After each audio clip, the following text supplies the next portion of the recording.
Bismillahirrahmanirrahim. Assalamualaikum warahmatullahi wabarakatuh. Waalaikumsalam warahmatullahi wabarakatuh. Alhamdulillahilladzi habbabana iman wa yazayyanahu fi qulubina wa qaraha ilayna al-kufra wal fusuqa wal asyan. Asyhadu an la ilaha illallah wahdahu la syarika lahu wa asyhadu anna Muhammadan abduhu wa rasuluhu la nabiyya wa la rasula ba'da.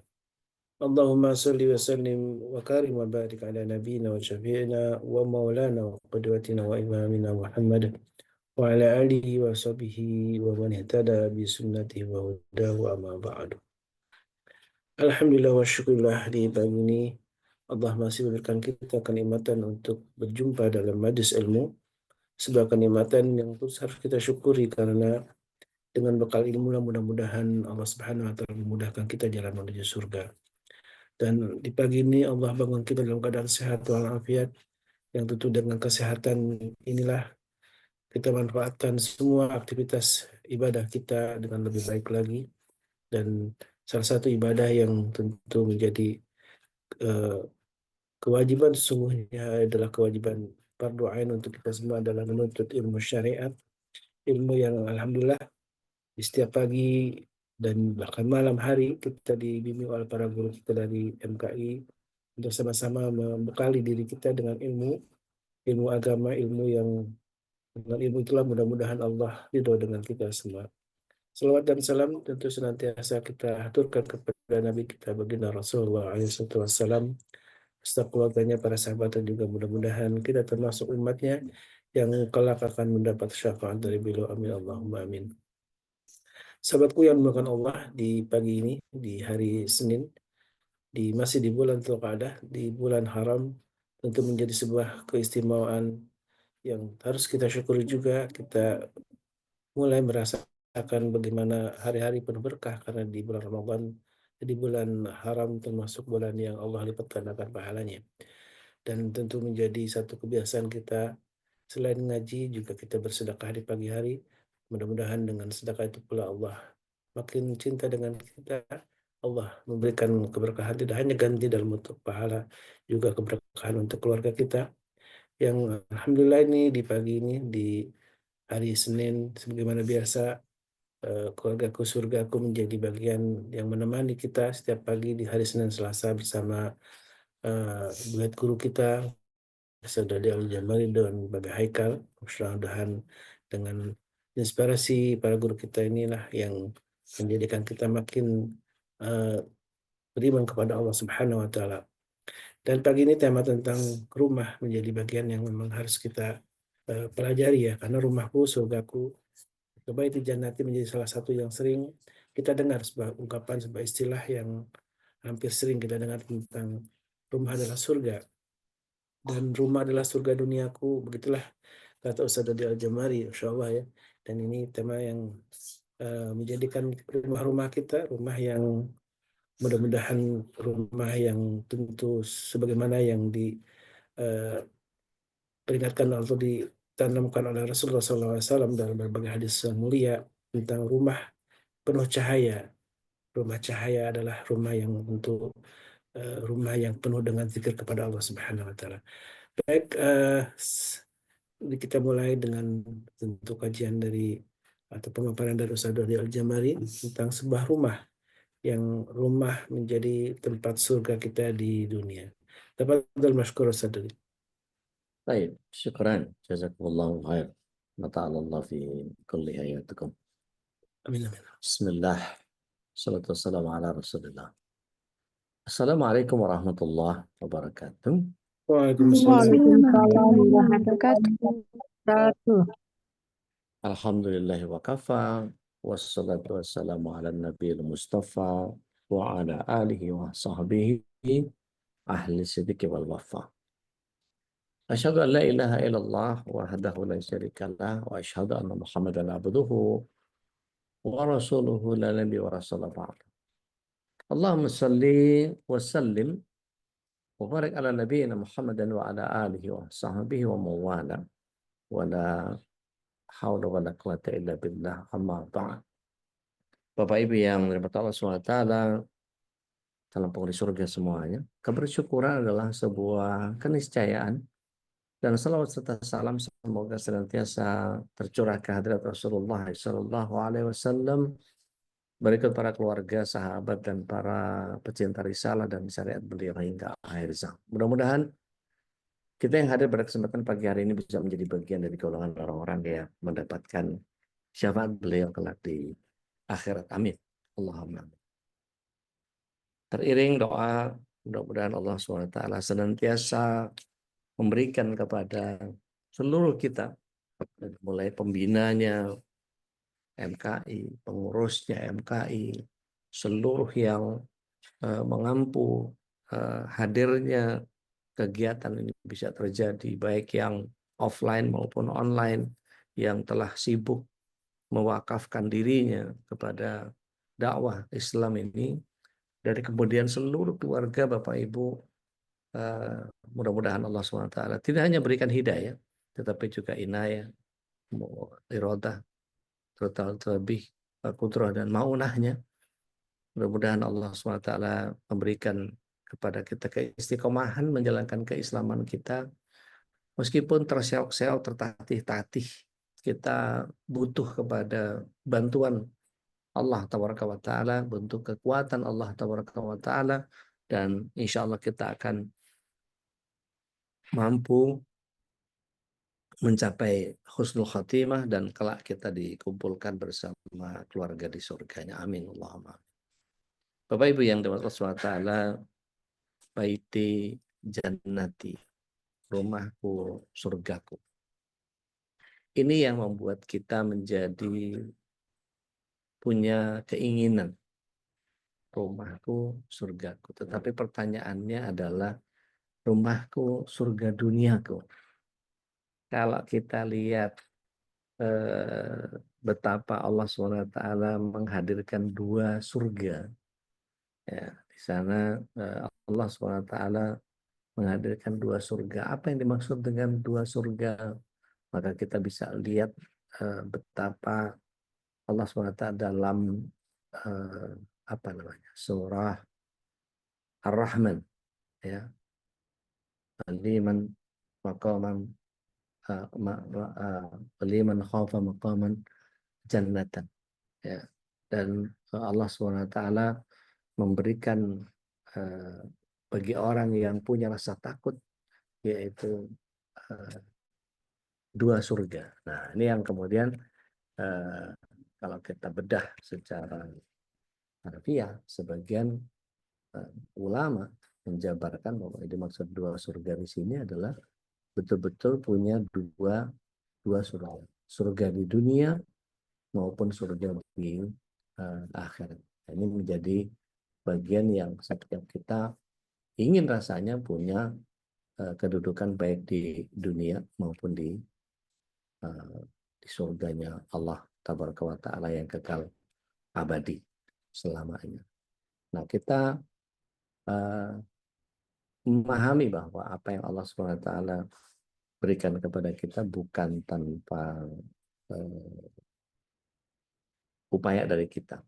Jadi kalau kita perhatikan tadi di surah Ar-Rahman ayat yang ke-46, ya, kalau saya nggak keliru, A'udzubillahi minasyaitonir rajim, wadiman khafa maqama rabbihi jannatan, dan bagi orang yang punya rasa takut ketika menghadap Tuhannya ada dua surga. Dan Ibnu Katsir menjabarkan bahwa ciri orang yang mendapatkan dua surga itu orang yang dia akan mendapatkan makom yang mulia di hadapan Allah adalah mereka yang melakukan hal-hal sebagai berikut. Nah, ini yang perlu kita pahami ketika kita berada dalam keluarga kita. Surga dunia itu adalah bagian yang kemudian kita harus mengupayakannya. Ada nggak orang yang dapat surga dunia tapi nggak dapat surga akhirat? Wah, nanti deh kita ngobrol soal itu ya. Kita ngomongnya enak-enaknya dulu gitu ya. Jadi gini, ketika kita mampu menghadirkan surga dunia, insya Allah akan berujung kepada akhirat yang juga surga. Tetapi begini, Imam Al-Ghazali pernah menyampaikan bahwa ada orang, saya lupa ini Imam Al-Ghazali atau Imam Syafi'i, tolong koreksi saya kalau saya keliru karena hafalan saya buruk. Ini ada Babe juga sudah masuk nih. Alhamdulillah. Ahlan wa Alhamdulillah. sahlan. Ahlan wa sahlan. Lanjut Ustaz. Jadi saya lupa, Beb. Ini Imam Al-Ghazali atau Imam Syafi'i yang menyatakan bahwa ada orang yang di dunianya miskin, nanti di akhirat miskin. Ada orang yang di dunianya miskin, tapi nanti di akhirat kaya. Ada orang yang kaya di dunia, tapi miskin di akhirat. Tapi ada orang yang kaya di dunia, tapi nanti kaya di akhirat. Nah, ini Anda lupa nih, apakah ini Imam Ghazali atau Imam Ghazali Syafi'i? Ustaz dari Imam bahasa Ghazali ya. Ustaz. Baik. Jadi saya tertarik dengan, berarti ini ada upaya-upaya kita, ada ikhtiar-ikhtiar kita tentang betapa kita harus menghadirkan kekayaan di dunia, dan itu akan berujung kepada kekayaan di akhirat. Kalau toh kita miskin di dunia, maka nanti insya Allah yang kita cari adalah kekayaan di akhiratnya. Nah, kalau kita lihat itu, ikhtiar kita itu bicara tentang yang tadi yang saya katakan, bahwa ada di surah Ar-Rahman ayat yang ke-46 itu mengatakan bahwa waliman khafa maqama Maka Rabbihi jannatan. Itu bagian yang kemudian kalau dijelaskan tadi, itu ada fitrah manusia yang mendasar, yaitu kita harus mengendalikan hawa nafsu. Menghilangkan tidak bisa, tapi mengendalikan hawa nafsu. Tentu mengendalikan hawa nafsu ini bukan sesuatu yang mudah, karena model kayak aneh masih berangasan, Bib. Jadi kalau ngelihat apa itu pengennya otak reptil aja yang nyala, udah pengen garuk rasanya gitu. Jadi kadang-kadang reptilian brain fog.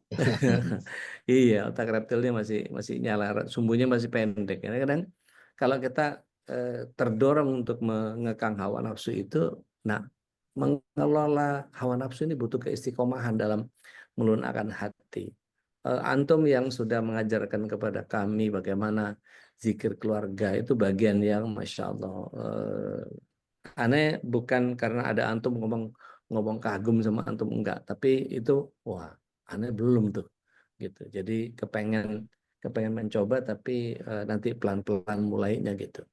Ada yang kedua yang dijabarkan oleh beberapa ulama, untuk bisa menciptakan surga dunia itu tidak boleh israf, tidak boleh berlebihan, sesuai kadar aja, jangan melampaui batas. Nah, ini persoalannya gini, Be. Kita baru selesai Syawal, baru selesai Ramadan. Itu kan orang di Ramadan, Masya Allah, yang namanya tilawah, yang namanya sedekah, yang namanya amal soleh, Masya Allah, panggagahna lah gitu kalau orang Sunda bilang. Begitu masuk ke Dzulqa'dah, ini bagian yang seringkali ada di bulan yang seringkali dikatakan oleh para ulama bulan yang terabaikan. Padahal ini keutamaannya Masya Allah di bulan haram. Dan kita di dalam Islam yang punya aturan yang sangat jelas, itu semuanya harus sesuai sama kadar. Gitu kan, Beb? Nah, Ustaz, jadi tapi kalau izin Ustaz, Ya, yang kita ngomongin barusan idealnya ya Ustaz ya. Idealnya ya. demikian Ustaz ya. Bahkan sekelas sahabat pun masih berkata, kok depan Nabi kita bener ya. Ya. Ya kan, kok Kayak surga depan Nabi, kita gitu ya. kayak surga depan kita ya. Tapi begitu kita lewat lagi masanya, situasinya, kok kita begini ya. Ini ngomongan ini sekelas sahabat Ustaz. Ya. Afwan. Masya Sekelas Allah. sahabat.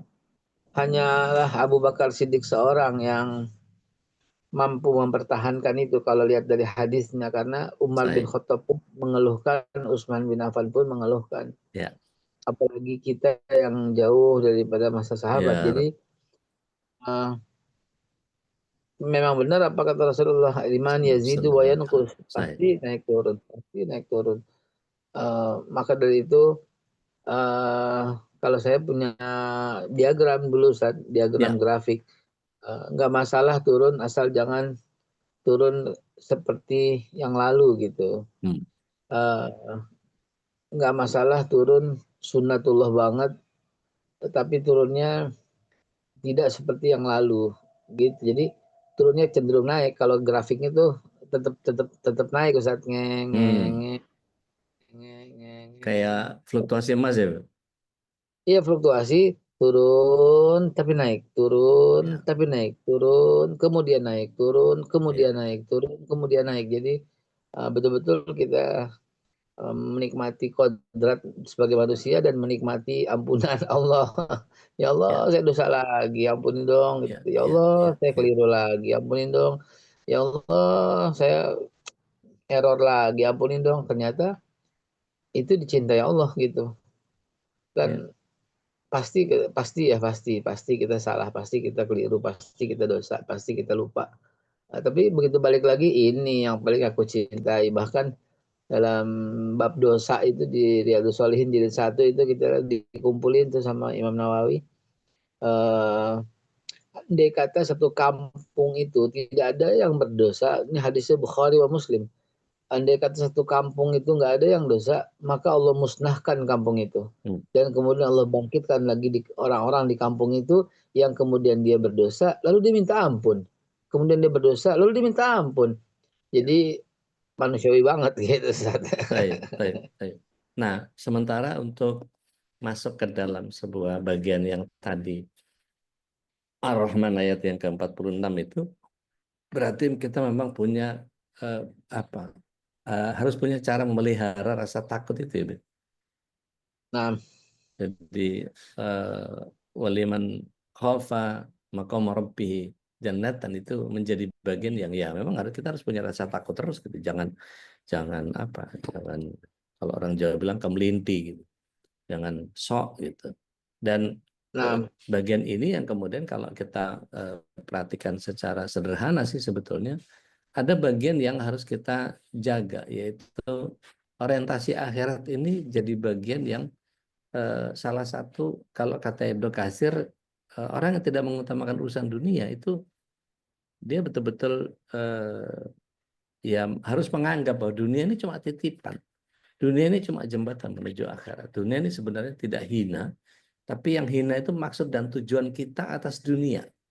Bahkan ayatnya serem banget kalau kita baca surah Hud ayat 15 ayat 16 itu. A'udzubillahi minasyaitonir rajim. Mangkana yuridul hayati dunia wa zinataha. Wah, itu serem banget. Barang siapa yang hanya menghendaki dunia dan seisinya, maka Allah akan ulur, akan berikan kepada kita, akan dituntaskan semua keinginan kita dan tidak dikurangi sedikit pun kata Allah. Tetapi di ayat 16-nya itulah orang-orang yang kemudian di akhirat nggak dapat apa-apa kecuali neraka. Kan ya Allah, kita kepengen juga Bib, naik mobil yang enak gitu. Kepengen juga makan yang enak gitu, kepengen juga hidup dalam keadaan yang enak. Tapi kadang-kadang Allah SWT desak kita dalam kondisi kan miskin itu bukan keinginan. Kadang-kadang ketidaknyamanan itu bukan harapan kita, tapi Allah hadirkan itu untuk kemudian menjadi cara Allah mencintai kita yang kita pernah bahas di waktu lalu, gitu kan, Beb?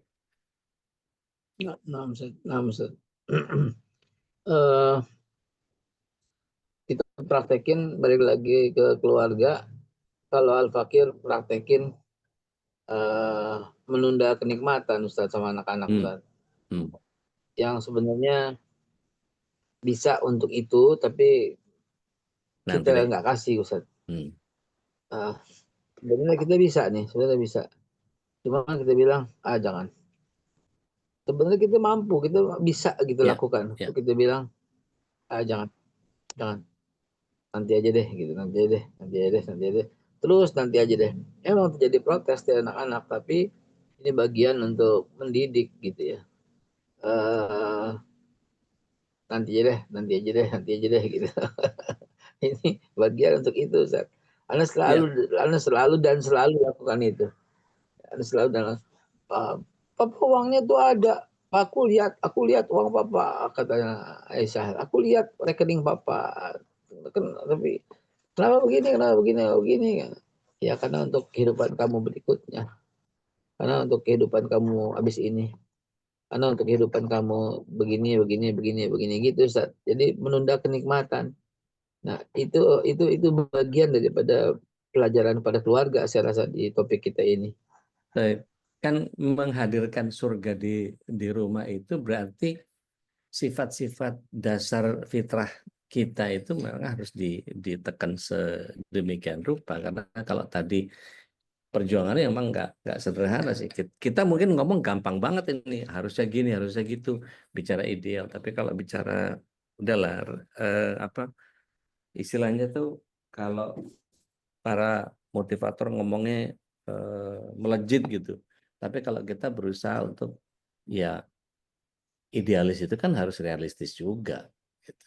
Dan setiap kita berhadapan dengan apapun yang Allah SWT hadirkan, itu bagian yang kemudian boleh dunia dinikmati boleh, tetapi orientasinya memang harus akhirat dulu. Dan kita harus paham bahwa hakikat akhirat itu, harus kita tahu bahwa akhirat itu ada begitu banyak ayat yang menyatakan walal akhiratu khairul laka minal ula, walal akhiratu khairu wa abqa, pokoknya walal akhiratu khairu, akhirat khairu, selalu dikatakan akhirat itu lebih baik, dan akhirat itu sifatnya kekal, dan akhirat itu paling kekalnya tempat, dan paling kekalnya tempat, dan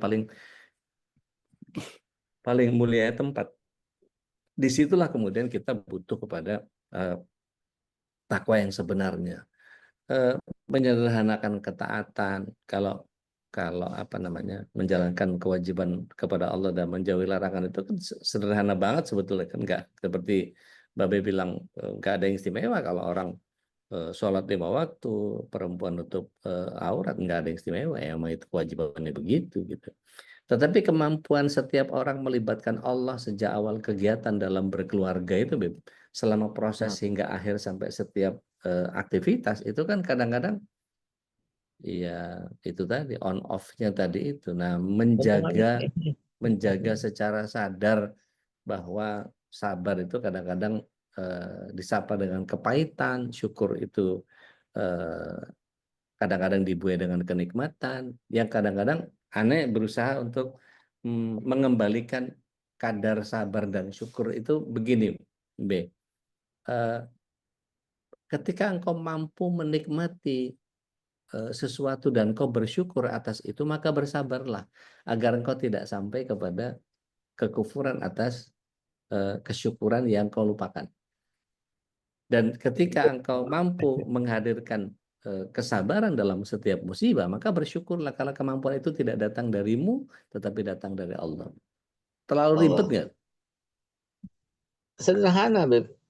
Mungkin sahabat-sahabat di sini, saya mau kasih contoh dengan real. Nah, sebagaimana sering saya lakukan dan menjadi sebuah pakem kita ini berdua. Ustadz yang lebih alim menyampaikan firman Allah, hadis Nabi, atau kata-kata para ulama, saya mencontohkan dengan kehidupan yang real, yang betul-betul terjadi berdasarkan 100% berdasarkan experience. Sadodi dan teman-teman, saya kedatangan seorang tamu penting, dan dia paham sekali urusan halal. Karena satu dan lain hal, saya udah sampai rumah, dia maksa mau ketemu, saya nggak ke tempat rumah Betawi. Kan saya terima tamu kan di rumah Betawi terus tuh. Ya. Karena ada parkiran dan luas, serta enak lah gitu. Karena satu dan lain hal, karena saya udah letih, sudah sampai rumah, dia mau ketemu juga, maksa juga. Oke, silahkan aja deh, saya bilang gitu. Sambil saya bilang, aduh malas banget sih turun, malas banget sih udah sampai nih, udah istirahat. Lagi pula hak saya kalau menolak, karena bertamu setelah Isya itu boleh ditolak, ya kan? Ya. Bertamu setelah Isya boleh ditolak. Akhirnya udah saya terima deh gitu. Saya terima, datang, dan saya malas turun, kasihnya naik ke atas, naik ke, jadi betul-betul dia tahu rumah saya, gitu. Dia nggak ngomong, dia nangis, Ustadz. Dia bilang, ini rumah antum. Iya Pak, ini rumah saya, kenapa? Dia bilang, dia geleng-geleng aja, dia bilang, rumah yang orang diberi amanah sampai dengan potensi lebih daripada 600 triliun kan, yang potensi halal ini kan 600 triliun Ustaz, setahun. Baik. Orang yang diberi amanah ratusan triliun di tangannya, ini begini, ini rumah Anda. Iya Pak, ini hari-hari saya di sini, kenapa? Digeleng-geleng aja, dia bilang, dia nggak jadi ngomong Ustaz. Dia nggak jadi ngomong. Dia bilang, aduh, Ustaz tadi belum pernah ke rumah saya, nikmat Ustaz. Belum, Beb. Belum. Apa? Ini saya di kamar saya. Masya Allah. Tuh. Saya, ini Ustaz, ini kamar saya Ustaz. Masya Allah. Itu di bawah sama nari, enak. Ini kamar saya asli Ustaz. Ngegoler aja situ ya, Ini Beb. kamar saya. Hah? Ngegoler aja situ ya. Iya, leleran aja tiap hari Ustaz. Masya Mana ya? Allah. Masya Allah. Ada kucing tuh nemenin tuh tidur tuh. Kucing. Ini daily, anak hari-hari begini Ustaz. Masya Allah. Itu. Jadi apa yang Ustaz sampaikan itu soal, hah? Sini.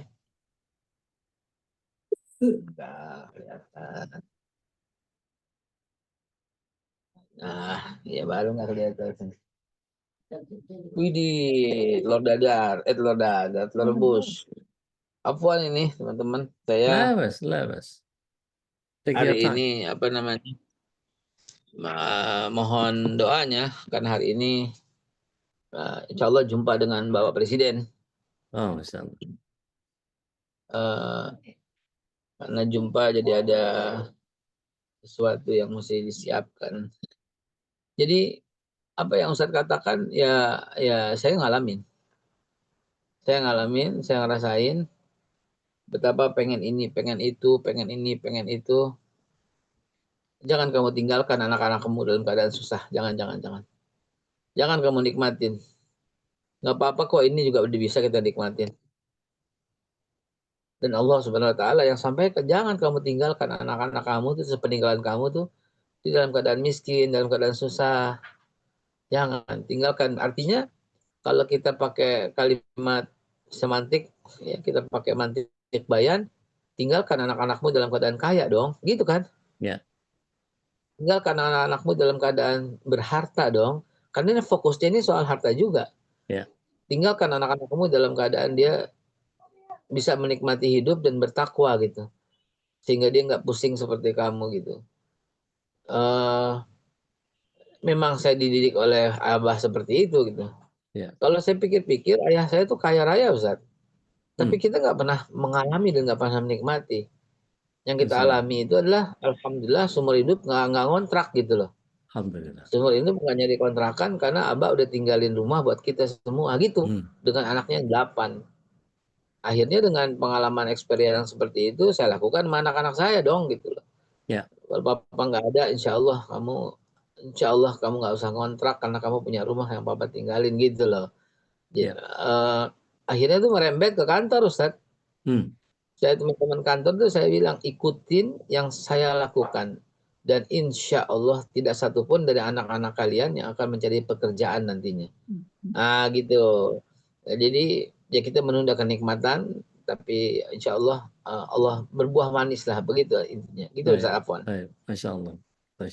Dan menghadirkan rumahku surga duniaku itu menjadi bagian yang kadang-kadang kita seringkali ini lupa kepada bagian yang seharusnya kita jalankan, yang seperti Abdullah bin Qais radhiyallahu an pernah sampaikan bahwa Rasulullah SAW menyampaikan bahwa 2 surga itu bejana dan apa yang ada di dalamnya dari perak.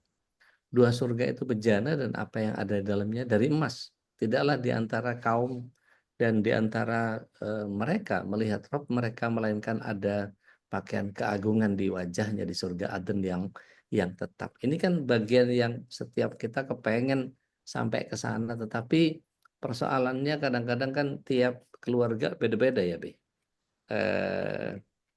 Ada suami yang modelnya kayak begitu, ada istri yang ya kayak gitu juga. Ya gimana mau suami nggak kayak gitu lah, bininya aja begitu. Ada lagi yang bilang bahwa ya bininya kan produk buatan ya didikan lakinya, bininya begitu ya pantas saja lakinya jadi kayak begitu. Nah itu kan kadang-kadang suka disambung-sambung. Di bahasannya orang Jawa itu suara gonunut atau katut gitu, seolah-olah istri itu ya tanggung jawabnya suami. Dan itu memang betul betul bagian yang kita pria ini sebagai kawam kan memang betul-betul harus mumpuni secara standar apa namanya standar keislaman itu ya memang harus apa namanya harus mampu kan ini punten pisan kalau kalau bicara tentang warga keluarga di Indonesia ini kan nggak semua gabung sama MKI. Ini kepengen kan semua orang seluruh rakyat Indonesia bergabung sama MKI gitu ya. Jadi punya pemahaman yang paling tidak standar berpikirnya antara suami dan istri yang saling ngedengerin kajian seperti ini kadang-kadang juga ini yang ngaji kadang-kadang ibu-ibu doang gitu. Kadang-kadang ya alhamdulillah kalau ibu-ibu nyalain bapak-bapaknya ikut denger juga gitu. Nah, menyetarakan persepsi antara suami dan istri yang suami adalah sebagai kawam, istri sebagai eh, wanita yang konitat, itu kan kadang-kadang level level apa namanya, nggak ada yang bisa tawazun, nggak ada yang bisa equilibrium, nggak bisa setara begitu aja. Kadang-kadang ada istri yang alfa, ada suami yang alfa, atau dua-duanya nggak punya kemampuan dan akhirnya ya muncul macam-macam. Kadang-kadang ketemu sama istri yang modalnya ya memang dasar laki nggak peka, masa gitu aja mesti pakai diomongin lah, wong kita ini butuh komunikasi bagaimana. Itu menyelaraskan begitu tuh pemahaman kan tiap orang atau tiap keluarga punya standar yang beda-beda kan, Be? Betul, betul, betul. Saya punya pengalaman begini. Ada teman saya ya namanya Pak Rudi. Ingat sekali ya teman saya Pak Rudi di kantor dulu ya, kantor sebelumnya. Dia ngobrol sama saya begini. Bagaimana caranya ya Ustadz Haikal, kata dia. Anak saya itu kecanduan Mobile Legend gitu ya, PS gitu ya. Apa ya apa game lah begitu. Yang parah gitu loh, yang akut gitu. Sehingga dia sulit sekali dikendalikan, kata dia gitu. Nah, tetapi setelah saya gali, saya ngobrol, dia juga bapaknya ini juga keranjingan game juga gitu loh. Terus dia bilang bagaimana caranya anak saya tuh nggak begitu. Saya bilang, lah kan ente yang ngajarin ente main game duluan gitu kan. Terus dia bilang gini, tapi Ustadz saya tuh nggak pernah main game di depan anak saya. Dia bilang gitu. Jadi dia bantah saya. Saya kalau main ketika dia tidur, sebab anaknya masih kecil kan, masih 5 tahun, 4 atau 5 tahun gitu. Tapi udah keranjingan, udah ke inian game. Tapi saya selalu matikan apa ketika dia ada, dan kalau dia tidur baru saya nyalain, dia bilang begitu. Saya bilang, it doesn't matter gitu loh. Bukan dilihat atau nggak dilihat, yang penting environment yang lo ciptain itu begitu, saya bilang. Jadi itu bukan soal lihat atau nggak lihat, tapi environment-nya, suasananya gitu ya. Kalau istilahnya kita suka bilang orang Jawa, suasana kebatinannya begitu rumah itu gitu kan. Suasananya yang ente ciptakan itu udah suasana begitu. Even lo lakukan depan anak atau nggak depan anak, lo telah menciptakan suasana kayak gitu. Seorang ayah yang perokok, yang dia nggak bakal merokok di rumah, tetap aja anaknya merokok semua gitu loh. Kenapa? Karena dia yang ciptakan itu gitu loh. Walaupun dia bilang nggak boleh ngerokok ya, nggak boleh ngerokok ya, nggak boleh ngerokok ya, dan dia nggak mencontohkan begitu. Tapi ada neurotransmitter yang memancar, ini yang sering orang lupa gitu loh. Lu yang ciptakan environment itu. Sehingga walaupun tidak ngerokok di depan dia, anak lu akan jadi anak perokok gitu. Laki bini juga begitu gitu ya. Lu suruh bini lu zikir. Tapi lu enggak. Ya lu enggak akan bisa menciptakan suasana zikir yang indah di rumah. Kenapa? Karena lu nya malas. Lu nggak bisa begitu. Kena Jadi banget lihat saya. nggak lihat urusan belakangan, tapi environment yang tercipta gitu loh. Environment itu yang akan menimbulkan vibrasi getaran di rumah. Dan kenapa digunakan ar-rijal qawwamuna 'alan nisa, padahal pemimpin itu bukan qawwam, lead apa ya, rais gitu ya. Ya. Bahkan dalam kalimat yang sama tapi maksudnya beda, maaf terbalik, dengan kalimat yang beda tapi maksud yang sama digunakan oleh Nabi, dengan kalimat kullukum ra'in Ra'in. wa kullukum Mas'ul. ar-ra'iyati. Di situ kan kalian adalah pemimpin, kullukum ra'in. Dan memang ra'in itulah rais, itulah pimpinan, pemimpin. Tapi kan kalimatnya Allah bilang qawwam, artinya kan mengayomi gitu, Ya, bukan ya. sekedar bukan sekedar memimpin, Mimpin. menyuruh, Ya, ya. bukan merintah gitu, bukan in order to you, bukan. Ya. Tapi qawwamuna 'alan nisa, I will protect you. Iya, I will lead you. I will care about you. Ya. Jadi qawwam itu adalah, kalau saya terjemahkannya gini, qawwam itu adalah laki-laki yang menyediakan punggungnya untuk wanitanya menangis di punggungnya. Itulah qawwamuna 'alan nisa, begitu. Nggak Bukan usah dada. baper ibu-ibu, Bukan dada. nggak usah baper. Bukan dada, Beb. Hah? Bukan dada buat nangis. Kan biasanya peluk itu dada yang biasanya kasih. Mesti kasih punggung. Kan kadang-kadang dipeluk dari belakang. Oh, Masya Allah. Masya Allah. Itu pengantin udah pagi-pagi naik motor udah kemana itu? Oh ya. Pakai jaket merah, udah jalan-jalan aja. Mau ini nganter anak sekolah setiap pagi. Masya Allah, Masya Allah. Assalamualaikum Mbak Be. Salam. Salam. Insyaallah. Baik. Bagian yang paling sering secara empirik memang ada hal-hal yang kemudian ya tadi kayak vibes-nya tadi saya kena banget itu, kalau ya lo nya aja malas gimana bini lo bisa zikiran ya, kitanya jangan begitu gitu. Itu apa, air cucuran atap jatuhnya ke pelimbahan apa gimana itu intinya tuh. Dan kalau kita melihat secara utuh, kita boleh nggak sih apa namanya berusaha untuk menghadirkan pola-pola ya, kan bertakwa itu semampunya Ustadz. Kita nggak boleh terlalu apa istilahnya kalau dalam bahasa Jawa yang diinggriskan itu like that yes like that but don't be like that gitu.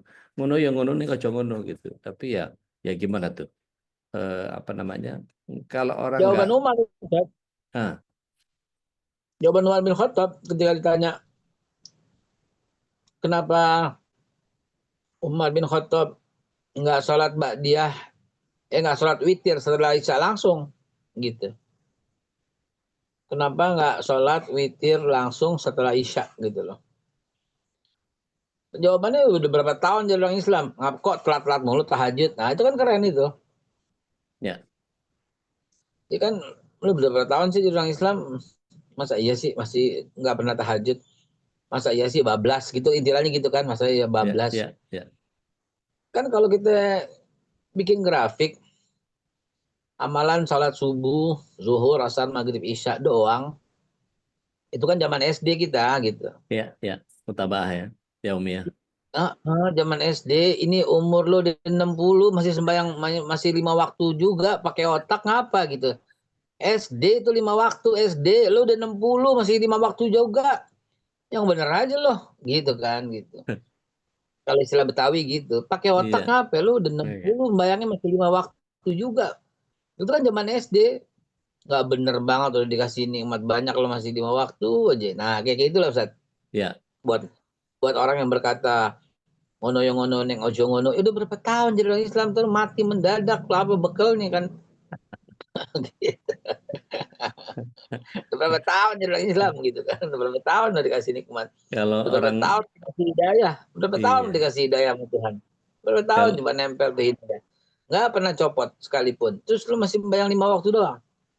Terus zakat lu masih hitung-hitungan 2,5% mulu, 2,5% mulu. Buset. 2,5% itu kan mini, itu kan apaan? Itu kan untuk bersihin kadar, nggak ada kelebihannya sama sekali. Waduh, lu hitung-hitungan sama Tuhan lo. Pantas hidup lu susah gitu aja Zat, kalau saya sih. Ya, ya, ya. Itu kalau orang Betawi deket-deket tempat saya sini, Tambun sini, gitu dibilangnya. Da bocah, bader pisan ora danta lu. Gitu. Kan nggak ada antak banget hidup lu ya. Berapa tahun jarak Islam masih 5 waktu aja. Masih 5 Ya waktu. Allah, ya Allah. Dan itu menjadi bagian yang sebetulnya memang setiap orang memang harus maksain untuk bisa menghadirkan apa namanya, menghadirkan pemaksaan di dalam kadar ibadah itu ya. Nah ini ada tuan guru juga nih. Kak Tuan, Mbe metao. Masya Ahlan, Allah. Mbe metao Mbe. Ketuan, Pak B, apa kabar B? Insya Allah. Masya Allah nikmat banget ini ya pagi-pagi dapat ini rame-rame ya. Allah. Karim. Baru jemput anak dari pesantren ini. Masya Allah. Kenapa nggak masukin pesantren anak aja udah biar bisa gurunya ente. Biasanya anak itu nggak mau langsung diajarin sama bapaknya, biasa aja ya. Kalau kita lihat guru-guru apa kiai-kiai besar di pesantren-pesantren itu malah anak-anaknya malah nggak ada yang nyantri di tempat dia, pasti di tempat lain gitu. Gitu kan Kak Tuan? Biasanya begitu. Taib. Saya punya teman, punya saudara, siapa? Punya teman, punya saudara, punya ponakan. Masukin pesantren aneh ini. Gratis. Dapat sekolah SD, dapat ijazah SD, bonusnya hafiz Quran. Masya Allah. Bonusnya setelah selesai SMA, beasiswa ke Jerman. Coba. Wih, ke Jerman deh. Ke Jerman Ustaz. Bukan ke Mekah, bukan ke Madinah. Udah pesantren ke Jerman tuh cuma aneh doang Ustaz. Wah, seru. Sebab orang lulusan Jerman belum tentu hafiz. Di tempat aneh hafiz dulu baru boleh ke Jerman. Masya Allah. Hafiz 4 tahun, 3 tahun anak-anak 4 tahun maksimum tuh hafiz itu semua. Kirim ke Jerman. Dia akan menjadi apa namanya? Orang mukmin muttaqin yang brilian insya Allah dan bisa mengalahkan dan bisa berdaya saing. Pede dia. Sekarang banyak hafiz Quran tapi nggak pede ketika didampingin sama kemampuan orang berbahasa Inggris. Nggak ditanya bahasa Inggris di akhirat. Bahasa Arab yang ditanya. Hubbul Arabin salat. Nah sekarang kita di tempat kami Ustaz setelah selesai insya Allah nih udah hafiz Quran, Inggrisnya jalan, Jermannya jalan karena S1-nya di Jerman insya Allah. Amin ya Allah. Insya Allah. Tolong nih teman-teman disebarin dibikinin flyer, disebarin supaya banyak yang bisa masuk di pesantren kita ini. Masya Allah. Pesantrennya gratis lagi, Bay. Masya Allah ya. Udah gratis, nggak perlu bayar, boleh makan enak, tempat mantap, alhamdulillah. Gitu. Aneh alafu, izin sebentar dulu. Baik nih, ada tuan guru juga. Bisa B ya? Baik, silakan Ustaz Dadi yang mau ke Hamam. Beh, soal ini yang orang sering mengatakan bahwa dunia ini kan sijnul mukminin ya. Betapa apa namanya? Dunia ini dianggap sebagai penjara bagi orang mukmin dan surga bagi orang kafir gitu ya. Wa jannatun lil kafirin gitu ya. Ini mungkin bisa dielaborasi lagi Beh tentang betapa antara surga dan kan kita pengennya juga di dunia ini ada surga juga untuk kita ya. Ini karena kita tentang surga dunia bahwa kita seorang mukmin pun pengen merasakan surga juga di dunia. Ini gimana cara memahami makna ini nih, Beh? Sijnul mukminin itu, ya, ente nggak mabok, ente nggak bisa mabok. Di surga itu ada sungai arak yang ente bisa mabok sepuasnya. Dan iya, walaupun tidak memabukkan. Iya, karena kita nggak makan babi, nggak tubruk perempuan yang kita kepengen, nggak minum yang memabukkan, nggak berani kita sentuh narkoba. Sijilnya di situ. Ya kita nggak sebebas-bebasnya untuk menjalankan. Sijilnya di situ ya, akhi. Penjaranya di situ. Sementara di akhirat nanti bebas. Yang kita lihat dalam Al-Quranul Karim, yang kita perhatikan dalam hadis serta kehidupan, ya, dan kita ngalamin sendiri, ya, dari umur yang kita ngalamin umur 10 tahun, kita waktu itu mau apa, kita ngalamin umur 20 tahun, waktu itu kita pengen apa, kita ngalamin umur 30 tahun, ya, waktu itu kepengen apa, kita ngalamin umur 40 tahun, kepengen apa, kita ngalamin umur 50 tahun, kepengen apa, coba, berbeda nggak keinginan itu semua? Iya. Bentar lagi kita ngalamin, Anda sebentar lagi Anda ngalamin umur 60 tahun. Kira-kira yang Anda kepengen apa coba? Beda ya dengan sebelumnya deh. Beda dong. Ketika umur kita 20 tahun apa yang kita kepengen? Kan beda. Maka di surga yang Anda pikirkan, yang kita kepingin itu adalah ketenangan, kedamaian, sebagaimana Khadijah yang disampaikan oleh malaikat Jibril, surga yang di dalamnya ada ketenangan. Gitu. Jadi bukan lagi pemenuhan. Jadi bukan lagi sebuah pemenuhan. Seperti ada seorang yang berkata, Ustadz, di surga nanti kita bisa begini. Ente nggak akan punya keinginan untuk itu. Yang ente keinginan itu adalah sesuai dengan hadis Nabi. Di surga itu kita bertetamu kepada sahabat kita ke surga sebelah. Gitu. Kita saling mengunjungi ke surga sebelah. Nggak bakal di surga ente memenuhi keinginan seksual Anda. Kagak. Percaya sama saya. Kagak lagi. Itu udah berbeda keinginannya. Keinginan kita di surga itu kita pengen makan sebanyak-banyaknya. Kagak. Bahkan keinginan kita di surga itu kita ketemu buahan yang kita sama. Ini buahan yang kita sama makan di dunia nih gitu.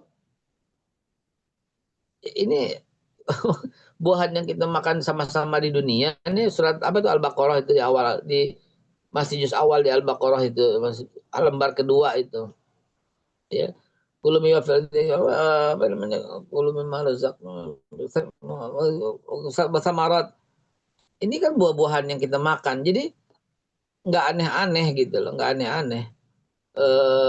Coba perhatikan perbedaan keinginan kita. Di umur 20 kita pengen apa, 30 apa, ketika kita menikmati bertagarub kepada Allah yang kita inginkan apa? Masih nggak kepikiran? Yang kita kepengen dulu-dulu tuh masih nggak kepikiran? Kagak, percaya sama saya. Kagak. Gitu loh. Yang kita inginkan hari ini adalah nyaman, tenang, kembali ke rumah dengan damai.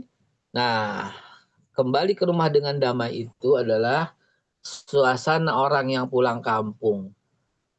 Perhatikan tuh kalimat, maaf ya, perhatikan kalimat sekali lagi, suasana orang yang pulang kampung. Di kampung enak gitu loh. Di kampung. Maka itu kalimatnya inna lillahi wa inna ilaihi raji'un. Kita kembali pulang kampung kepada Allah, pulang kampung kepada Allah, maka suasana yang kita dapat itu adalah suasana di mana kita seperti pulang kampung waktu kita zaman dulu. Kita menikmati, yang paling nikmat itu adalah berada bersama Allah di dalam suasana itulah yang kita nikmatin. Bukan lagi di surga gue mau mabok, di surga gue mau perempuan, di surga nggak akan terbetik pun keinginan itu nggak akan di surga. Percaya deh. Ya. Coba susah dikalimatin, susah dikata-katain, susah diucapin nih. Tapi rasain ya. Mungkin yang udah berumur doang nih yang bisa ngerasakan ini. Umur 20, umur 30, umur 40, 50, 60, keinginan kita semua tuh berbeda. Ya. Apalagi di surga.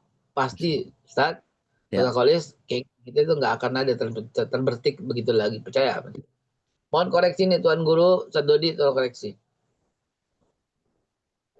Jadi kalau ada orang beranggapan bahwa wah nanti kan dapat 72 bidadari tuh. Nggak sempet sarungan kayaknya tuh gitu kan. Itu kan kadang-kadang mikirnya begitu aja tuh. Kabar gembira Ustaz, kabar gembira. Kabar gembira untuk apa namanya? Kalau saya coba iseng, kan saya orang iseng Ustaz. Kalau nggak iseng kan bukan aneh. Coba deh, AI itu kan mampu menjawab semua. Ya. Tuliskan suasana di surga. Kasih AI itu ayat-ayat, Lalu tuliskan suasana di surga. Dan lihat, nangis ente. Gitu ya. Coba masukin semua ayat. AI itu gini, sebagai penikmat AI pasti tahu nyambung. AI itu nggak bisa ngapa-ngapain. AI itu nothing. Dia tuh hanya tahu apa yang kita kasih informasi dan dia kreasikan. Ya. Gitu. Waktu itu saya tanya, siapa Haikal Hasan? Saya belum mendapatkan informasi tentang Haikal Hasan. Gitu kata AI. Lalu saya bilang, Haikal Hasan alias Babe Haikal, Kepala BPJPH, Kepala Badan Halal. Saya tulis lagi, masukin lagi satu berita tentang saya.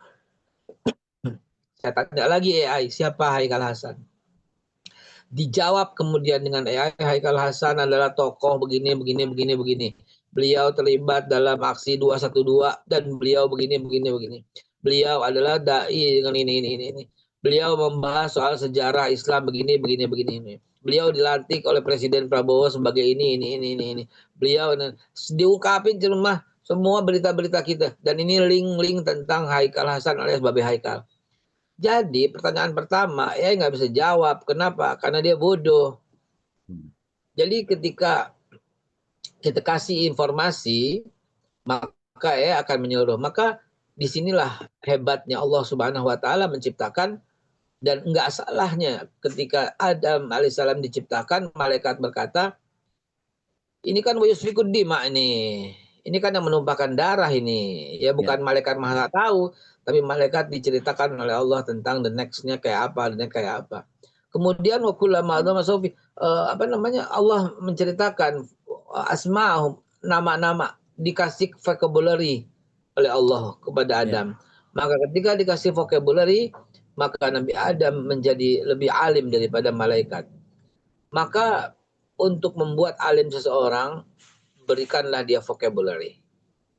Niscaya dia akan lebih alim. Begitu ilmu yang kita terima dari suasana Adam alaihissalam. Masya Allah. Masya Allah.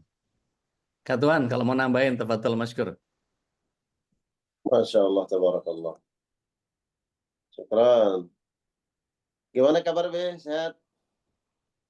Alhamdulillah. Masya Allah, alhamdulillah. Kak Tuan sehat, Kak Tuan.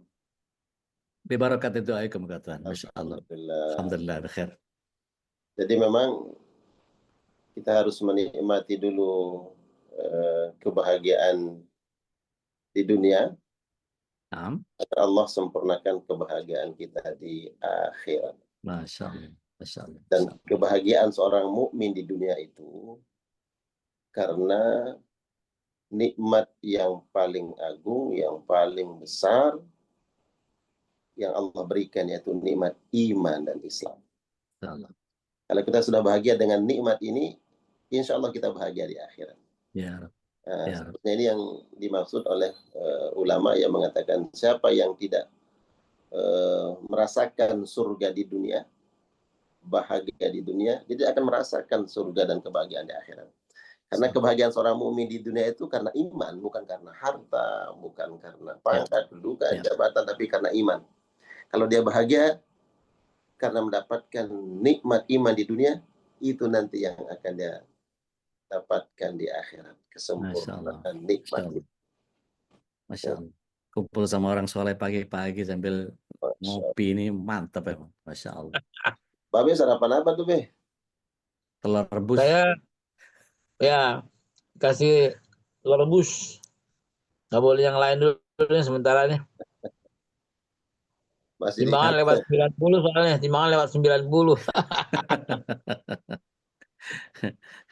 Tapi begini, Kak Tuan B, kalau kita bicara tadi gitu ya, kelezatan iman, betul.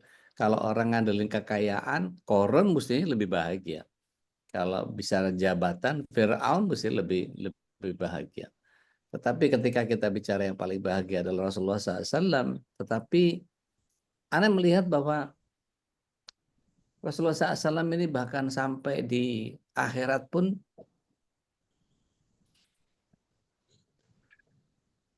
Allahumma sholli ala Muhammad masih sibuk Di Shiratal Mustaqim itu bahkan nyelamatin kita. Jadi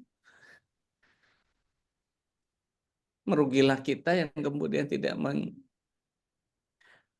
menghadirkan kecintaan kepada apa yang datang dari Rasulullah SAW dan kemudian tidak menghadirkan kecintaan yang lebih. Tadi pagi aneh ngobrol sama kawan-kawan di catatan MKI itu.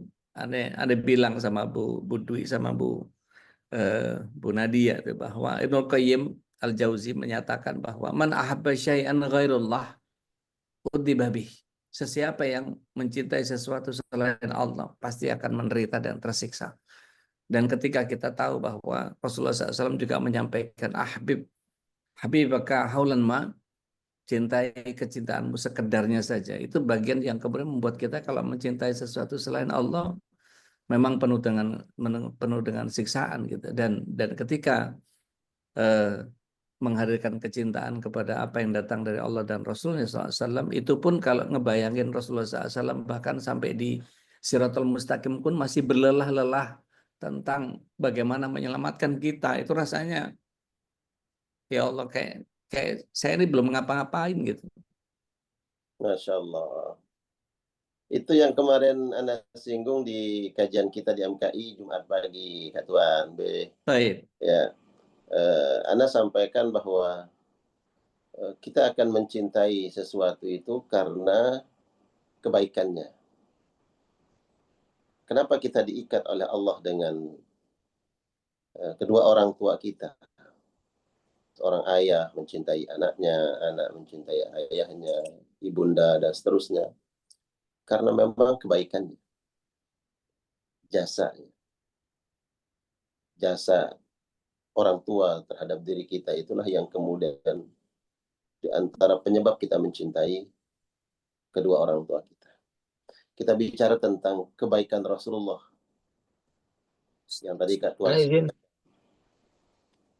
Ustadz, Tuan Guru, sahabat MKI, ana izin. Baik. Demi kedisiplinan, ada tugas menanti, mohon doanya hari ini di luar full. Temu DPR, temu MPR, temu Komisi 8, dan akhirnya ketemu Presiden. Itu tugas hari ini. Hari ini full di luar. Ya sarallahu muran, insyaallah. Bitaufiq wassalat be. Mohon doanya li kalimatillah, hanya untuk meninggikan kalimat Allah Subhanahu wa taala. Sarallahu muran, insyaallah. Saya kirim japri kepada Ustaz Khalis ya, atau kepada di grup ya, untuk selepas ini saya mohon diputarkan satu kalimat penting dari almarhum Presiden Soeharto. Dan ini menjadi pegangan saya dalam bekerja, insyaallah. Izin, fadhal, afwan, assalamualaikum semua. Waalaikumsalam warahmatullahi wabarakatuh. Fi amanillah. Amin ya. Kak Tuan, tadi kan dibilang bahwa betapa ketika kita itu menghadirkan kecintaan, ada sebab orang tua yang kita cintai, mengapa kita harus begitu. Kalau kita baca Abasa 34-37 itu kok mengerikan Kak Tuan. Sampai ada anak yang lari dari orang tuanya, lari dari saudaranya. Ini gimana buat dapat surga di akhirat kalau di akhir akhirat nanti dibegitukan dulu, itu menyikapinya gimana Kak Tuan? Masya Allah, tabarakallah. Yawma yafirul mar'u min akhihi wa ummihi wa abihi wa sahibatihi wa banihi likulli imri'in yawma idzin sya'nu yughni. Hari itu di mana orang akan lari ya, dari saudaranya, ayah bundanya. Wa sahibatihi. Wa sahibatihi ini siapa? Suami kita, istri kita. Iya, pasangan kita. Dan anak-anak. Ini menunjukkan bahwa hari itu betul-betul orang tidak lagi peduli dengan orang lain. Bahkan kita akan tidak peduli terhadap orang yang sangat dekat dengan diri kita. Ya, Rob. Nah, itulah kaitannya dengan tadi Kak Tuan. Ya. Kalau hari itu ayah bunda kita pun sampai tidak ada sempat dan keinginan untuk memperhatikan kita, peduli dengan kita, tapi Rasul Shallallahu Alaihi Wasallam justru dia datang mencari kita, datang menjemput kita, mengingin melihat keselamatan kita. Yang kedua, bahwa ini kaitannya dengan hak dan kewajiban. Banyak mungkin di antara kita yang melalaikan kewajiban kita terhadap mereka-mereka yang disebut oleh Allah tadi di dalam surat Abasa. Ada kewajiban yang harus dan mestinya kita tunaikan untuk kedua orang tua kita. Tapi itu kita abaikan. Ingat, nanti kau akan dicari oleh Allah, kau akan dicari oleh orang-orang yang harus kau tunaikan haknya dan dimintai pertanggungjawaban. Karena dia takut dimintai pertanggungjawaban, ya firru, dia berlari, tidak ingin ketemu. Itu sampai anak baca tafsirnya itu mengerikan sekali, Kak Tuhan. Nanti pahalanya diambil, dosanya dia ditimpakan kepada kita, ya Allah, ya Rabbi. Itu kocar-kacir nggak karuan itu. Bagaimana cara kita menyelamatkan diri supaya jangan sampai kayak gitu, supaya bisa saling menyelamatkan, saling memberikan syafaat. Mohon nasihatnya, Kak Tuhan. Ya, Masya Allah. Tentu anak juga butuh nasihat dari antum, Kak Tuhan. Barakallahu fina wa fiikum ajma'in. Tapi memang ittaqillah mastata'ta, bertakwalah kepada Allah, tunaikanlah hak-hak orang lain, berikan setiap orang yang memiliki hak kepada kita, tunaikan hak mereka dengan bertakwa kepada Allah. Artinya apa? Lakukan, laksanakan, tunaikan secara maksimal sesuai kadar kemampuan kita. Seorang suami harus menunaikan hak-hak istrinya sesuai dengan kemampuan dan istita'ahnya. Begitu juga istri, anak, saudara. Dengan dibangun di atas takwa. Takwa ini khawatir. Kita khawatir bahwa jangan sampai nanti di akhirat baru kemudian kita akan dituntut di persidangan Allah Subhanahu wa taala. Ya. Sehingga mungkin kita yang termasuk bagian dari orang yang disebut oleh Nabi al-muflis, orang yang ya, orang yang bangkrut. Ya'ti bi salatihi wa siyamihi wa zakatihi wa hajjihi wa umratihi wa bi jami' a'mal salihah. Dia datang membawa salat, pahala zakat, pahala puasa dan amal-amal saleh yang lainnya. Namun di sisi lain ada hamba-hamba Allah yang dia tidak tunaikan haknya. Ya, dia abaikan hak-hak mereka. Inilah kemudian nanti yang akan datang kepada mereka menuntut. Bahkan disebutkan di dalam hadis itu ada orang yang pernah kita caci maki akan datang menuntut di akhirat nanti. Makanya hati-hati ini. Kita kadang tidak pandai 2020 dan menjaga lisan nih. Di jalan kita kesenggol sama orang lain, ada sesuatu yang tidak mengenakan yang kita rasakan, kemudian cepat merespon, agresif dengan kata-kata. Hati-hati. Dia kecewa, dia marah, dia tersinggung. Di dunia dia nggak bisa mengambil haknya, nanti di akhirat dia akan datang meminta pertanggungjawaban. Hati-hati. Ya. Wa akala mala hadza, bahkan ada orang yang tidak peduli dari mana dia mendapatkan harta benda, karunia Allah, mengambil hak orang lain, memanipulasi sesuatu. Mungkin di dunia tidak tersentuh, tapi di akhirat kemudian datang mereka-mereka yang punya hak itu menuntut di hadapan Allah. Mahkamah Allah, mahkamah yang paling adil di situ. Ya. Ya, maka fattaqullah mastata'tum. Ini subhanallah pesan Nabi sallallahu alaihi wasallam. Fattaqullah mastata'tum. Bertakwalah engkau kepada Allah semampunya. Semampunya itu bukan berarti ya udah semau saya, bukan. Tapi maksimalkan, optimalkan, berupaya dengan sungguh-sungguh. Itu. Jadi berarti kata semampumu itu adalah memaksimalkan. Ya. Berarti kalau ada orang yang menganggap bahwa sebatas kemampuan itu kan ada dua kan Tuhan. Ada ambang batas atas, ada ambang batas paling bawah. Kalau ambang batas atas itu ya kita yang namanya sampai semampunya ya pokoknya all out, habis-habisan sampai petokin gitu. Tapi ada juga yang kemudian ya namanya semampunya, ya udahlah kita kerjakan semampu kita aja gitu. Ngambil sisi pesimisnya. Itu untuk ngejaga supaya tetap sustain di tengah-tengah antara apa kalau bahasa guru saya baina sama iwa sumur itu. Tawassut di pertengahan gitu ya. Ya, begini kan Tuhan, bahwa fattaqullah mastata'tum, bertakwalah engkau kepada Allah semampumu, itu adalah kita berupaya pada sampai tingkat yang paling tinggi semampu kita. Adapun kemudian hasil, ya, nilai yang kita dapatkan, yang kita bisa lakukan, hasilnya dari ketakwaan kita itu adalah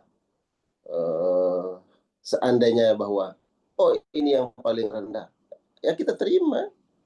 Ya, contohnya kita ingin berpuasa, dalam keadaan sakit kita diberikan rukhsah, tapi kita merasa bahwa saya mampu puasa. Ya kita merasa mampu, laksanakan di semampu kita. Tapi pada akhirnya kemudian ya udah, ini kan nggak bisa kita paksakan. Saya lagi sakit, ya udah, memang kita harus menyadari bahwa sampai di sini kita bisa lakukan. Karena itu al-istitah yang Allah berikan. Tapi bukan berarti kemudian kita nggak mau melakukan kebaikan itu. Jadi setiap kepala keluarga yang mendengar ini seharusnya dia terus berupaya untuk kalau bisa dioptimalkan, kalau bisa dimaksimalkan, kalau bisa mendekati ideal, kenapa harus milih minimal gitu ya Kak Tuan ya? Jadi memang semampumu itu bukan semau kita. Ya, bukan semau kita. Tapi ada semampu, semaksimal mungkin kita bisa lakukan kebaikan itu. Baik, Masya Allah, Barakallahu fiik. Ustaz Khalis, kita minta nih beberapa jamaah nih kalau mau sharing sama kita, mau nambahin, mau nyanggah, mau nambah boleh. Asal jangan marah-marah aja. Silakan Bunda Nadia, sudah paling Dan Nadia, mangga. Assalamualaikum warahmatullahi wabarakatuh. Assalamualaikum warahmatullahi wabarakatuh. Udah, Tuan Guru, Ustadz Saifullah, Ustadz Khalis. Saya cuma mau nanya, kan ada hadis yang menyatakan bahwa dunia ini adalah penjara bagi orang mukmin. Sijnul mukmin. Ya, bagaimana kaitannya dengan orang mukmin yang menikmati ibadahnya, menikmati keluarganya, dan mensyukuri segalanya, jadi indah gitu. Bagaimana kaitannya dengan itu hadis tersebut? Gitu. Terima kasih. Assalamualaikum. Waalaikumsalam warahmatullahi wabarakatuh. Tafadhol Kak Tuan. Baik.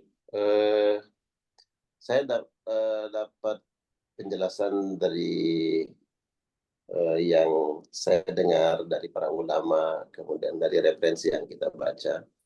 Nabi mengatakan sijen, kan analoginya penjara gitu ya. Ya, baik. Penjara itu sesuatu setempat yang orang tidak boleh melakukan semaunya, ya, terbatas. Nggak bisa kita di penjara kemudian saya pengen keluar kapan saja, saya mau menerima siapa saja, mau makan apa saja, mau melakukan apa saja, enggak. Tapi di sisi lain, karena disebutkan bahwa kau tidak akan mendapatkan kebahagiaan nanti di akhirat sebelum kau menikmati kebahagiaan di dunia. Berarti mestinya kan kita bahagia di dunia ini. Tapi kenapa dianalogikan oleh Nabi seperti penjara?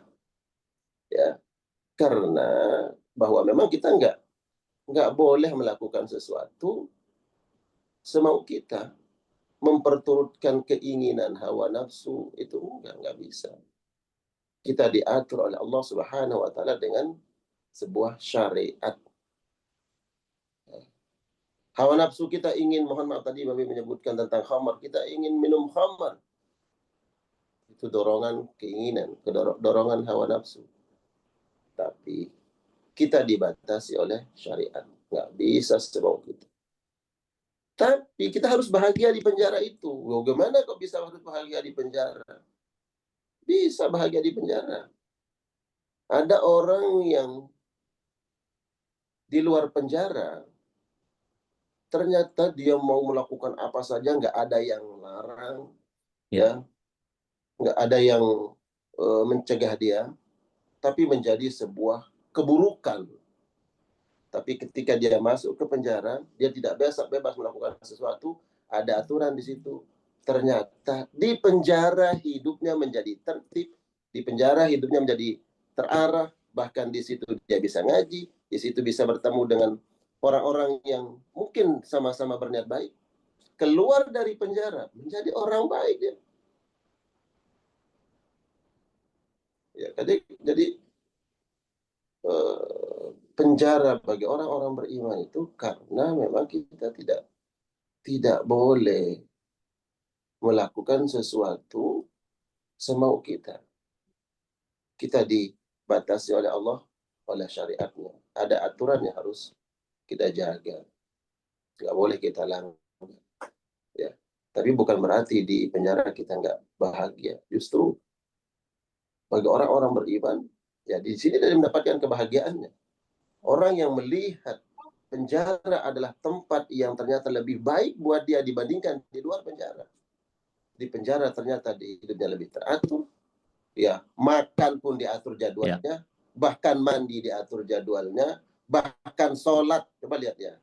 Ya, teman-teman, saya pernah itu sama Saderi di lapas Banjarmasin. Ya, ketemu sama teman-teman di penjara itu. Mereka semuanya diatur. Sampai mereka bilang kepada kami itu, ternyata hidup kami di penjara ini lebih terarah, lebih tertib. Di luar penjara kami nggak pernah baca Quran, kami di sini baca Quran. Benar. Di luar penjara kami nggak pernah sholat, di sini kami dijadwalkan untuk sholat. Di luar penjara kami nggak teratur mandinya, bebersihnya. Di sini kami diatur. Begitu loh mereka. Akhirnya berapa banyak orang yang keluar dari penjara, ternyata yang tadinya tubuhnya penuh dengan tato, akhirnya dia bersihkan tatonya. Nangis-nangis. Kami ketemu dengan teman-teman di lapas di Banjarmasin. Subhanallah. Jadi jangan lihat penjara itu adalah tempat kita disiksa gitu, Wal. Ini kan tadi analogi penjara ya. Jangan mau masuk penjara Ustaz Holis. Ya. Ini analogi tadi. Ya, ketimbang kita ada orang yang di luar penjara ternyata nggak teratur hidupnya. Dia mau melakukan apa saja, ternyata itu menjadi keburukan. Nih penjara bagi kita diatur oleh Allah, dijaga oleh Allah, dirawat oleh Allah. Ya. Masya Allah. Begitu ya. Baik. Sekedar nambahin nih Teh Nadia. Lihat surat 15 ayat yang kedua, 3 dan 4. Mangga kalau mau dibaca. Jadi kalau buat orang-orang kafir mah biarin aja, mereka bersenang-senang di dunia, foya-foya apa biarin aja. Udah. Ya, mangga. Al-Hijr ayat 2 Al-Hijr 2, 3 dan 4. 2, 3 dan 4. Auzubillahiminasyaitonirrajim. Orang kafir itu kadang-kadang nanti di akhirat menginginkan sekiranya mereka dahulu di dunia menjadi orang muslim. Biarkanlah mereka di dunia ini makan dan bersenang-senang dan dilalaikan oleh angan-angan kosong mereka. Kelak mereka akan mengetahui akibat perbuatannya. Dan kami tidak membinasakan suatu negeri, melainkan sudah ada ketentuan yang ditetapkan baginya. Maha benar Allah dengan segala firman-Nya. Masya Allah. Jadi dari situ Allah SWT sudah menyatakan bahwa udah bagian senang-senang, bagian orang kafir aja. Ada sebagian kawan-kawan yang bertanya, boleh nggak di dunianya jangan nganggap itu sebagai sebuah penjara? Di dunianya happy, di sana nanti happy. Bisa aja sih. Tapi bukan tanpa ikhtiar, bukan tanpa kelelahan. Kan kita tahu bahwa no gain no pain, no pain no gain, manjada wajada. Barang siapa bermujahadah pasti dia dapat apa yang dia ikhtiarkan, dan bagian itu kemudian menghadirkan kesabaran itu juga butuh effort, menghadirkan kesyukuran itu juga butuh effort. Kurang lebih seperti itu. Wallahu a'lam. So, ada yang lain monggo Masya silakan. Allah, tabarakallah. Ini pagi yang penuh dengan inspirasi nih dari para Masya guru kita. Allah, Ada Masya Babe, Allah. ada Ustaz Dodi, dan ada Tuan Guru ya. Masya Allah di pagi ini. Dan Tuan Guru memang setiap malam nih membimbing kita juga nih. Masya Allah ya. Ini keistiqomahan beliau ini yang terus mengajari kita dari mulai tadabbur Quran sampai juga fikihnya ya. Saya baru sampai rumah nih Ustaz Horis. Tadi jam 3:30 itu udah keluar rumah jemput anak dan istri dari pesantren. baru pakai bis. Saya tunggu dulu di Cibubur. Balik ke rumah, lihat ada WA masuk ini. Oh ya, kajian subuh, pengen gabung. Langsung. Barakallah. Alhamdulillah. Terima kasih. Syukran, barakallah. Dengan senang hati. Baik, barakallah. Baik. Barakallahu fiik, Tuan. Barakallahu fina fikum ajma'in. Assalamualaikum warahmatullahi wabarakatuh. Waalaikumsalam. Waalaikumsalam. Barakallahu fiik. Alhamdulillah, wa syukurillah. Mudah-mudahan Allah menjadikan pertemuan ini adalah penuh dengan keberkahannya dari Allah, dan kita makin taat dengan Allah Subhanahu wa taala dan Rasulnya dengan wasilah para guru kita yang selalu menghadirkan ilmu dan hikmah di setiap pagi dan juga malam hari. Mudah-mudahan Allah limpahkan pahala untuk beliau-beliau ini yang sudah istiqomah membimbing kita, dan juga tentu pahala untuk kita yang jadi santri-santrinya yang setiap pagi dan malam hari ngaji kepada para guru kita. Tentu adalah kebaikan semuanya ya, kebaikan yang mengajarkan maupun yang belajar gitu kan, karena orang-orang yang mengajarkan Al-Quran apalagi ya, itu termasuk khairun nas ya, man ta'allama al-Quran wa 'allamah. Jadi sebaik-baik, dan kita dari tadi sudah membacakan Al-Quran ya, yang dibacakan tadi mudah-mudahan dia dari para guru juga membacakan ayat Allah Subhanahu wa taala. Dan sebagai penutup juga tadi ada titipan Babeh nih, video yang mudah-mudahan juga jadi inspirasi, yang silakan mungkin Mas Nandar untuk membagikan video ini. Silakan Mas Nandar. Tahun 2020, berarti 25 tahun lagi. Anak-anak yang nanti umur tahun 2020 berarti 25 tahun, berarti anak-anak remaja sekarang. Mungkin anak-anak pelajar sekarang. Anak-anak pelajar sekarang harus disiapkan benar-benar untuk mencintai tanah air, untuk mencintai produk dalam negeri. Kalau kemudian lantas di kelak kemudian hari ternyata dalam rangka mempersiapkan kompetisi bersaing dengan bangsa-bangsa lain kita masih kurang baik, kurang sempurna. Nah, untuk menghadapi banjirnya daripada barang-barang itu, maka hanya dengan mencintai tanah air, maka para remaja yang sekarang nanti akan hidup tahun 2020 akan menjadi benteng untuk mempertahankan daripada kelangsungan hidup negara dan bangsa. So, kalau daripada para pemuda nanti kesengsem kepada produk yang murah baik, tapi hasil di luar negeri hancur daripada bangsa.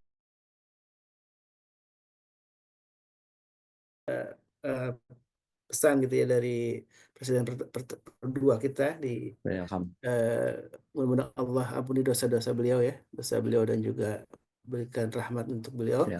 Kita tetap doakan ya, siapapun yang menjadi orang yang sudah berjasa untuk bangsa ini tentunya. Baik, alhamdulillah wa syukurillah, kita tutup majlis ini dengan doa kafatul majlis. Subhanakallahumma wa bihamdik, asyhadu an la ilaha illa anta, astaghfiruka wa atubu ilaik. Assalamualaikum warahmatullahi wabarakatuh. Waalaikumsalam. warahmatullahi wabarakatuh. Allahumma arhamna bil Qur'an waj'alhu lana imaman wa nuran wa hudan wa rahmah. Allahumma dhakkirna minhu ma nasina wa 'allimna minhu ma jahilna warzuqna tilawatahu ana al-laili wa atraf